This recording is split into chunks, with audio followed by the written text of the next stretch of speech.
Hey, everybody. A couple years ago, my wife, Kristi, and I did this interview with friends of ours, John and Ashley Jupp, that I think is super powerful. And we did it live on Facebook. And so the audio may not be as great, the video may not be as great, but I think the point that's being made in here is incredible. And as Ashley in particular shares the story of the struggle they went through, it's moving. And I felt like even though I shared it on a different platform a couple years ago, I thought it would be super helpful to reshare it here. So hopefully it'll be a help to you today.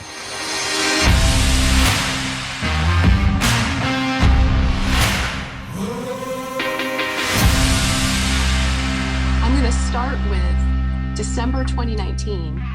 If you can remember that far away time back before COVID, way back in the day, before things were crazy, we were on the way home from a family trip, and I still remember it was a big road trip up from Pennsylvania, and we were just having the best talks, like those rare little pockets of time when the boys would take naps. It was wonderful. And I remember we just looked at each other and we said, this is it. This is so perfect. Our 4 boys. I'm fine without a girl. You fine without a girl? Yeah, let's do it. Okay, we're good. This is it. Mm-hmm. This is completely it. And it was just a few weeks later that I took a pregnancy test and saw that, our plan was not God's plan. Yeah. To put it very plainly. And it was very apparent that it was completely his plan in that. So it didn't take very long. I think maybe a few hours of wrapping our heads around it, calling family and friends. But it didn't take very long before we got very, very excited about it. Yeah. It also didn't take very long. It seems like the more kids you have, your body's just like, oh, I remember this. Oh, yeah. So I was showing right away. We had to tell everyone right away because I was showing. There's no hiding it. Nope. So sick. All the things, right? Right away, I was feeling it. And just carried on like that with the morning sickness. It was worse than usual, making me think it was a girl, of course, because it's so different and so much worse. And we actually went and had around 14 or 15 weeks. I went and had testing done. And then we went to my sister-in-law, Jen's house. She's watching tonight. We went there and we did she took pictures for us and did a little gender reveal, because with that testing, along with some of the medical stuff that was, we found out, they were looking for chromosomal abnormalities, things like that. I think it was called the panorama test. Mm-hmm. Along with that, we found out that it was a boy. And right away, we named him Aaron Everett Jeffrey Jupp. We had the name picked out and we were excited. And honestly, right around that time, the morning sickness started to go away. Things started to level out. Life started to feel good. And I just remember right in that pocket of time between 14 weeks and 18 weeks, felt great. I remember saying, I'm feeling him kick earlier than I usually did with the other boys. And it was exciting. And we were really wrapping our minds around having a 5th child, around having a 5th boy, just all that went into that. And we were really excited. Family was excited. Friends were excited. I think our church family was really excited, and it was really fun to watch them just love on us and always asking, how are you feeling? All those kind of things. It was just really, really fun. And that was sort of a sweet spot and a season that I'll never forget. Just a really special time. Sure. Then the 18-week anatomy scan came along. And honestly, I was not thinking much of it.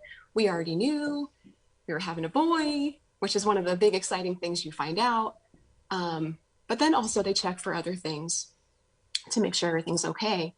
And once again, with that panorama test the blood work that I had done, I was just feeling really confident that everything was okay and not thinking much of it. And, in the meantime of all of this, I'm sure it's no surprise to anyone watching that everything was getting weird with COVID, with just all the turmoil and all the uncertainty. That was all kind of happening behind the scenes. I had a lot of fear just with what labor and delivery was going to look like. So I remember that day, this was the first time, and every single time that I had ever been pregnant, ever gone to an appointment, that they did not let John go in with me. And I remember being really annoyed. And I just thought, man, I wanted him to get to be in here and see the ultrasound on video, not just look at the pictures. This is a special thing. Sure. You know, now we know for sure this is our last little guy, and now he didn't get to be here for it. So I felt more annoyed than anything.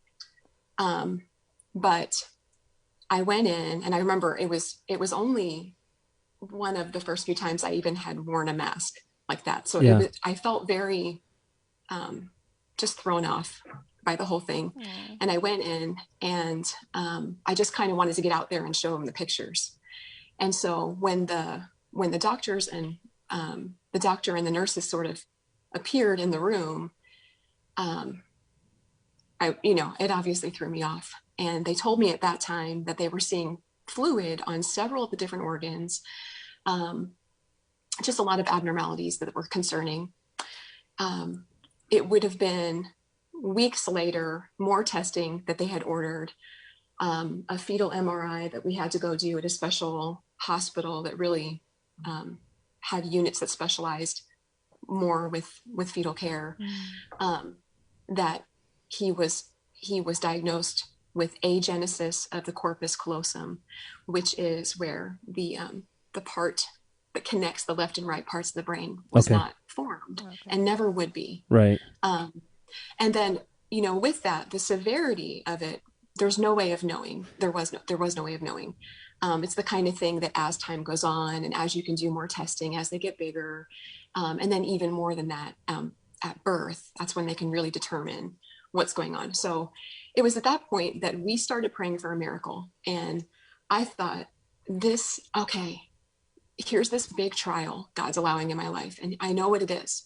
He's going to take our son and he's going to heal him. And it's going to be this huge miracle. And people are going to see it, and they're going to trust Christ, and their faith is going to be restored. Like people that already had trusted Christ, they're just going to think, wow, God is so powerful, and this is it. And I just had it in my head and just started praying, and we were praying, and we had church family, friends, anyone you can think of that we could talk to, even the doctors and nurses. It seemed like really took a special interest, and they were just so lovely through the whole experience, through the whole pregnancy. And as time went on, they saw more and more concerning things.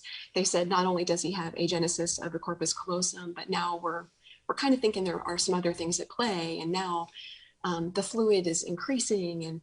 And so we put together a plan with my doctor, and she put together a plan that would have us going to a special hospital in St. Petersburg. Wonderful hospital, deals with just all different things, but really specializing in baby and child care. There would be a whole team of specialists. We talked about an induction. That was the best case scenario. I was going to be induced, and then as a backup, C-section if necessary. Everyone was feeling really good and confident. And once again, we're praying for a miracle at that time, and thinking we knew what the miracle was. Okay. Sure. Yeah. And thinking we knew what the healing was going to be. And so we're just, I guess, thinking along those lines. We got to have a little getaway, just the two of us. We had a really big, exciting milestone of buying our first home. We're sitting in it right now. So exciting. We've just been praying our whole marriage that we could do that. And it finally happened. And I'll never forget, we moved in on a Friday night, and we had family and church family here helping us unpack all those things. We had a great weekend. And we actually were trying to have a little bit of downtime. The month of August, our church likes to take time and rest from being too productive and having too many activities extra to church. Sure. And so we were taking some time as a family, and we thought, man, this is so great. We're going to get moved in and get things painted and all those things. Right. And And we did every day that week. We kind of got up and did different things. And we celebrated my niece's birthday here with my sister once again. And it was just wonderful. And I felt great, honestly. I felt just like everything was good. And that morning, August 13th, it was a Thursday. And I got up and I went for a walk, and I came back and I just felt a little more tired than usual. And so, as was my practice during that time, I would just, the perk of having an older son, David's 12 and a half, I just said, David, I'm going to go lay down upstairs for a few minutes, just watch your brothers. And I think you came home, you had been out, you came home, and he came in the bedroom, and I was laying on the floor because I had gone for a walk. I didn't want to lay in the bed. I was laying on the floor on my side, and just kind of laying there. And he said, what's the matter? Is Aaron beating you up? Uh-huh. Just kind of joking. This is obviously, fifth time dad, Yep. Wonderful, supportive, especially through pregnancies, and just used to all of our boys being really active and hurting me. They're still very active. Yeah. Just to clarify. Sure. Nothing has changed. And it was a totally normal question that he would have said all the time. But I just looked at him, and it occurred to me that I didn't remember the last time he had kicked. And that was really odd for him. I was 33 and a half weeks along, and it's right in that sweet spot where they're small enough still that they can really like do their acrobatics in there, but then big enough that he was really like in my rib cage and very active and very present. Mm-hmm. And it was very odd. And I'm a worrier. I'm like super cautious all the time. So, I'm constantly trying to temper that, and just, he's always saying, honey, calm down. Right. And so with that in mind, I said, honey, I don't remember the last time, and I started getting upset.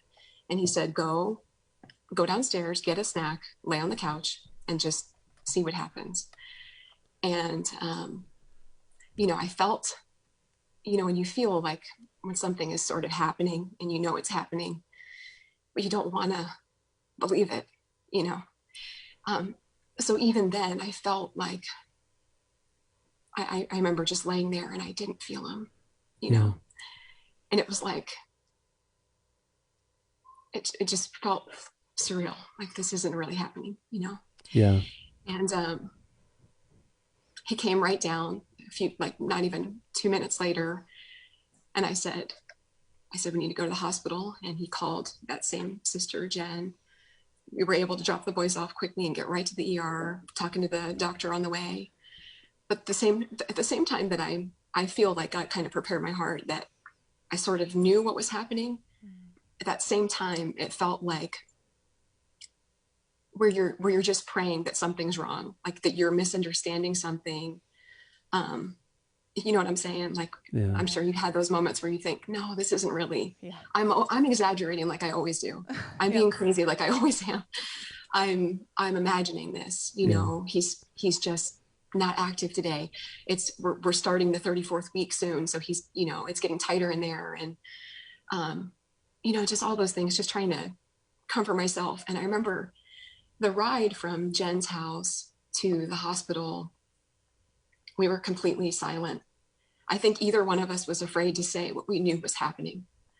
And like I said, it was just sort of like this nightmare, like in a minute, he's going to move. And it was just a misunderstanding, And we got to the ER, and I remember he had to go park the car, and just getting wheeled in and just praying, like, God, please do something. I don't know what's happening right now. And laying in the bed, and he, of course, came rushing in, and a nurse was doing the Doppler. She did the Doppler first, and I guess that's probably their protocol for this reason, not to do an ultrasound first, where you can see what's happening. Yeah. And she was kind of feeling around, and she was like, she kind of was trying to make it like, this is normal, let me just go get the doctor. But I saw the way she walked out, and, I knew. Yeah. And I'll never forget the doctor coming in, and, I didn't want to look at her. Almost like I could, like, once again, like, will it away, like that it wasn't really happening. And I remember I kept just studying her as she did the ultrasound, and then looking away because I didn't want her to look at me, and I didn't want to hear what she said. Yeah. And then she finally just said the words, I'm sorry to say this, but I don't hear a heartbeat. Yeah. The words you dread. Yeah. Absolutely. And it's like one of those moments where everything is spinning. Mm-hmm. And I'm a like, I guess, agreeable person. I'm a peacemaker at heart. So I just said, okay. Yeah. Like, I remember I was just saying, okay, like agreeing with her. And then I just said no. Was John back in the room by this point? I was, yeah. He was. I'm in there, just to be transparent, when the doctor came in and started to do the test, I'm like many other dads. I'm not saying I'm a doctor, but I know how to read those things now. So I knew before she even said the words what had happened. And, it's like the air sucked out of the room because, two things have just happened. Number one, you just lost this precious little boy. And number two, you just witnessed the breaking of your wife's heart. And so it's a very out of body experience. Yep. So at that point, they stepped out of the room and gave us time together. And it was just everything, all the shock of it, like taking it all in. That same sister and my other sister-in-law that's here were throwing a baby shower, that weekend. And it was just like, everything was sort of like sinking in, like all the things that was just taking it all in, and it was at that point, it's just things you don't think about, I guess. It was at that point that the doctor came in and she said, you're going to have to give birth to him. Which I just think that to back up many years to what Kristi said earlier, our only experience with this was between our first and second son. I had an ectopic pregnancy. And it was I think at 8 weeks. And no matter what, any kind of loss is painful. Yeah. So and every single experience is different from person to person, couple to couple. It's unique, and it's part of your story. It's part of your, it's your trial. Yeah. So I'm not saying that, I'm not trying to compare them, but we had been praying for months for a miracle, and even wrapping our minds around the fact that he for sure had one brain condition that was going to just alter the whole dynamic and course of our family. We were already like wrapping our minds around that if God chose not to heal him, that was going to be, what was a part of our story. Yeah. And then furthermore, it looked like there was going to be even more. Mm-hmm. And then the severity of it could have gone either way, or maybe it was milder, or maybe it was more severe. Maybe there were surgeries, maybe not. But we went from that to suddenly in that instant finding out he was gone. Mm-hmm. And then finding out that I still had to go through, a labor and delivery. And I can't even imagine, because that's a pain and difficulty that has such a great reward typically at the end of it. But to go through that the whole time knowing what the end result was, it's hard to even fathom. Yeah, honestly, I said to Ashley the other day as we were just preparing for this, I said, I feel like the darkest place that I've ever been was walking into that room and realizing that the only way out of it was to be able to see our son Yeah. who would be lifeless. Mm. And I just told her, I said, you know, I felt like it was the darkest moment of my life. Sure. Yeah. So it took about a day and a half of labor. Wow. And he was born on Saturday, August 15th. And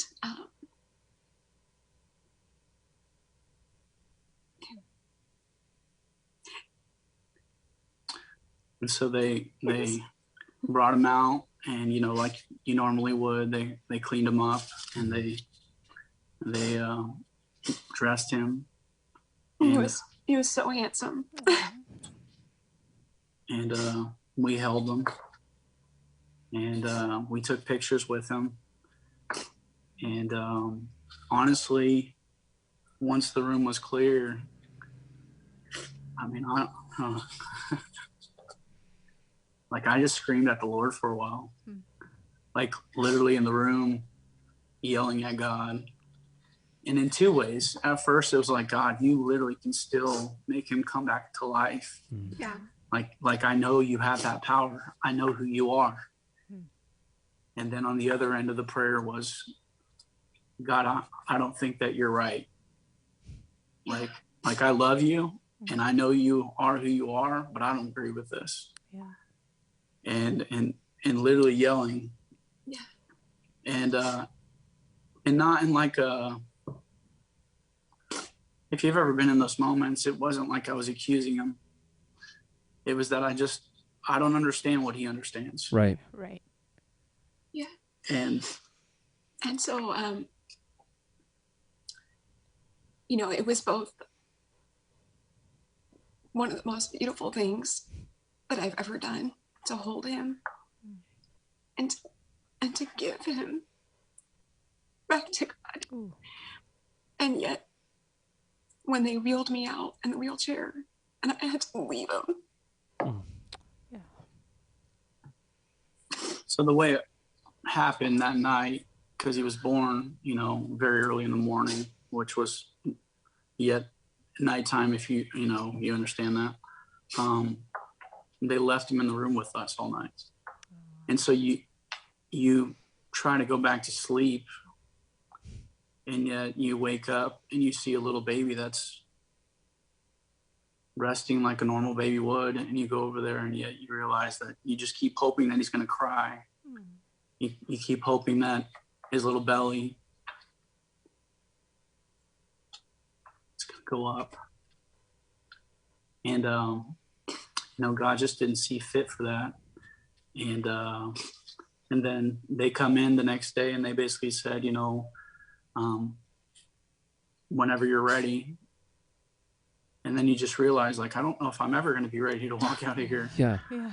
How do you get ready for that? Yeah. And so we took our time, and we took pictures with him, and loved on him, and tried to say goodbye, as much as you ever can. Yeah. And then you go home. And for me, so not only was it just a shock, the whole thing, I realized at that point that I didn't really know much about what a stillbirth was. And I had heard women say they had a stillbirth, and I tried so hard to be compassionate, and you can be so compassionate and loving. But I didn't know all of the, I guess, sort of the inner workings. I just had never thought through.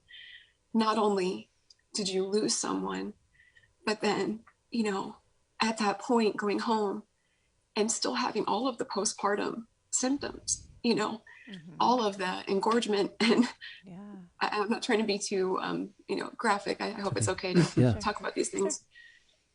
The bleeding, the hair loss. I mean, all of the things, right, that you normally go through.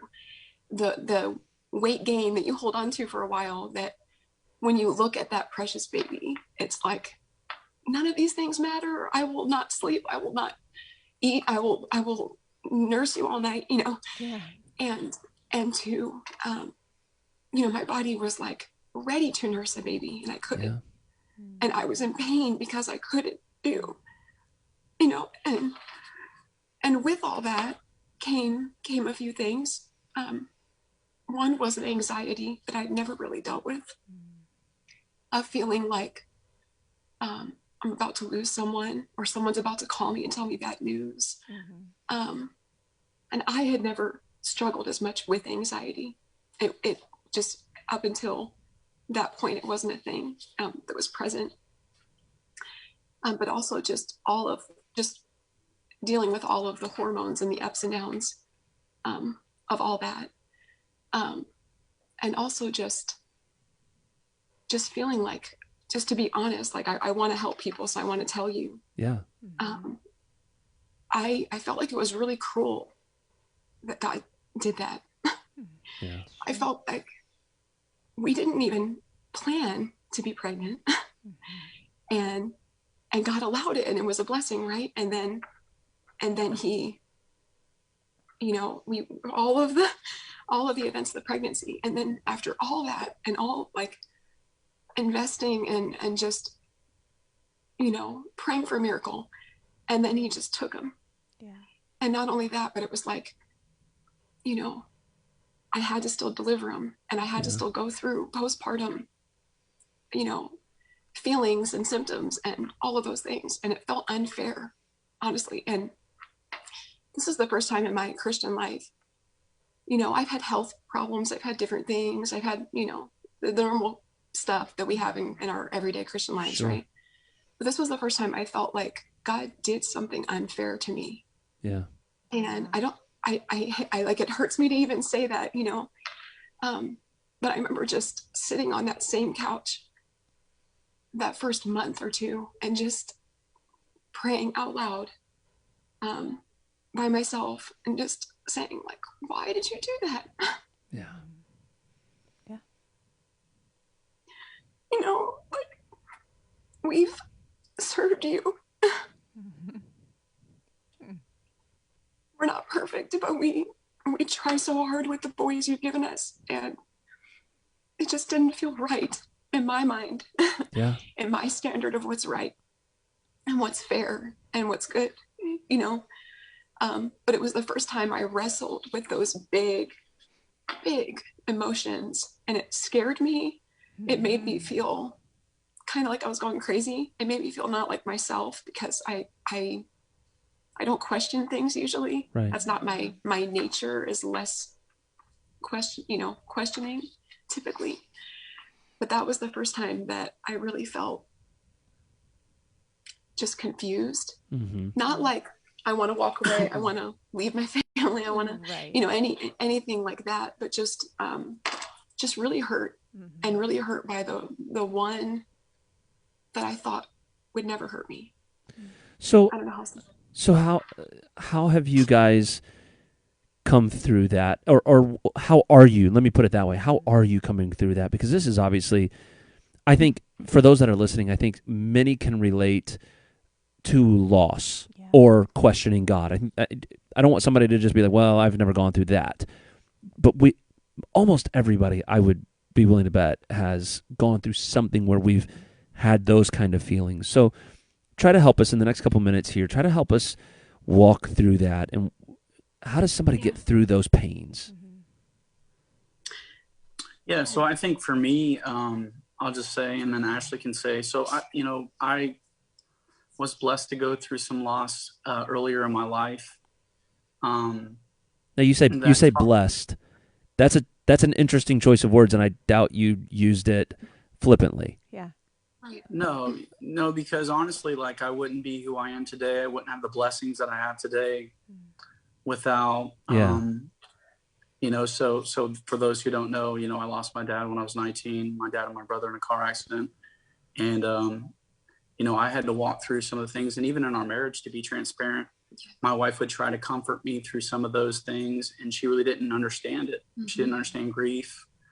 And so God really showed me a lot of just miraculous truths about who he is because of that. Yeah. And I think for me, one of the biggest ones that I just lean hard into, and I'll let Ashley speak after this, and share hers. But I think for me, I had to resolve some things about my relationship with God. And number one, it was, who is God? And I think for me, when I understood who he was, then I understood what he was doing. And so I've used this illustration. Our church has heard this. God took every scenario that could ever be possibly understood, and he went through every one of them, because that's who God is. He knows everything. Yeah.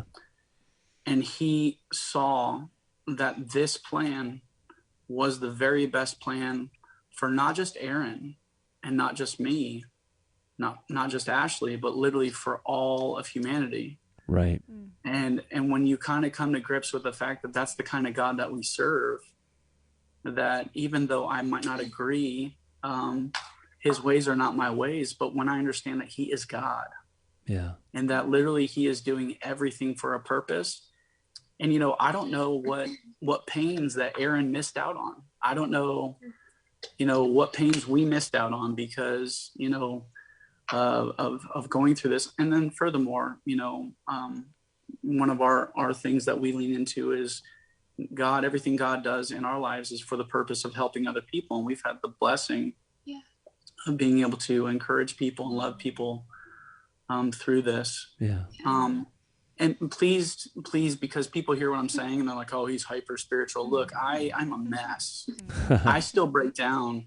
I still break down in the store when I see little babies. Like 2 days ago, I was in a Publix and I saw a little baby in the cart with a mom and dad, and I had to walk out of there with tears in my eyes.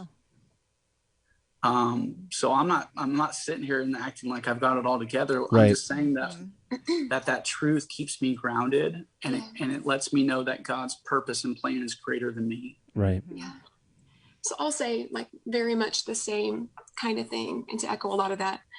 But I will say, once again, being fully transparent.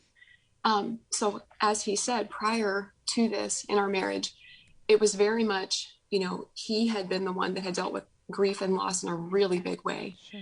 And I was always more or less, able to do my best to comfort him. I honestly failed miserably so many times because I couldn't understand it, but I just tried to be, loving and be there for him and do what I could,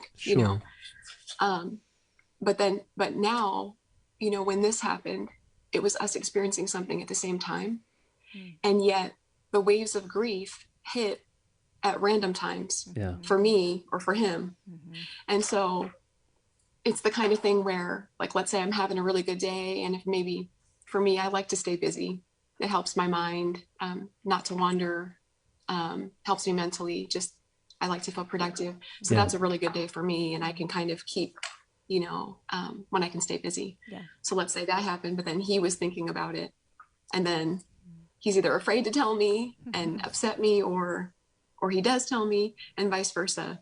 And so it felt like not only that, but because you had been through what you had been through, I think all the, the feelings that I felt with how unfair it was, I think even more so you struggled with it, because it's like, okay, you've already taken a lot from me. Yeah, you kind of have that response, like, seriously, I already did this.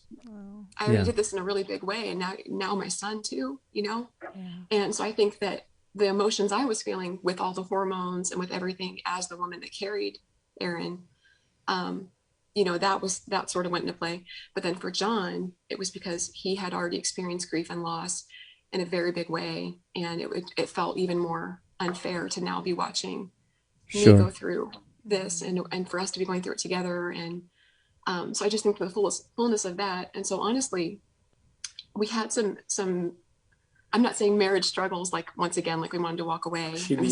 We're not like revealing this at our church. No one should be concerned or anything like that. But honestly, it was the hardest year of our marriage. Sure. I don't doubt it. And the hardest season of our marriage, where it just wasn't enjoyable. Yeah. It wasn't enjoyable to watch each other be depressed at times. Yeah. And I'd get out of it, and then I'd feel like he's depressed, and Well, and I'll add another element to that. So, like, we had 4 kids, we have 4 boys, and you feel like you're not allowed to feel grief, like you're not allowed to take that time, because it's like, my kids still need a dad. They still need a mom.